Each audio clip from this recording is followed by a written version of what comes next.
लाल बहादुर शास्त्री भारत के दूसरे प्रधानमंत्री एक ऐसे व्यक्ति थे जिनका जीवन सादगी, दृढ़ निश्चय और राष्ट्रभक्ति से भरा हुआ था।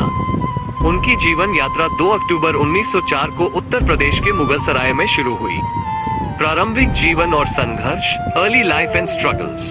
शास्त्री जी का बचपन काफी कठिनाइयों में बीता।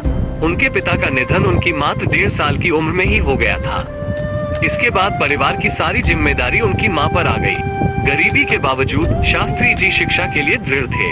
वो स्कूल जाते समय किताबें सिर पर बांधकर गंगा नदी पार करते थे।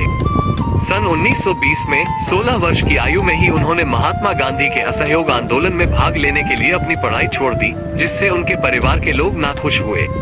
स्वतंत्रता संग्राम में योगदान, contribution to the freedom struggle. Shastri ji ने स्वतंत्रता संग्राम में सक्रिय रूप से भाग लिया। वो कई बार जेल गए और उन्होंने सत्याग्रह आंदोलनों का नेतृत्व किया।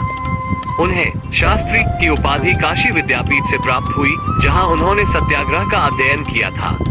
स्वतंत्रता प्राप्ति के बाद उन्हें उत्तर प्रदेश सरकार में विभिन्न पदों पर नियुक्त किया गया। राजनीतिक जीवन और प्रधानमंत्री के रूप में योगदान, political life and contributions as prime minister. Shastri ji Jawaharlal Nehru के मंत्रिमंडल में कई महत्वपूर्ण पदों पर कार्यरत रहे, जिनमें रेल मंत्री और गृह मंत्री शामिल थे। 1964 में नेहरू जी के निधन के बाद उन्हें भारत के दूसरे प्रधानमंत्री के रूप में चुना गया। उनके कार्यकाल के दौरान भारत को पाकिस्तान के साथ 1965 का युद्ध लड़ना पड़ा। इस युद्ध में भारत विजयी रहा और शास्त्री जी ने देश का नेतृत्व बखूबी से किया।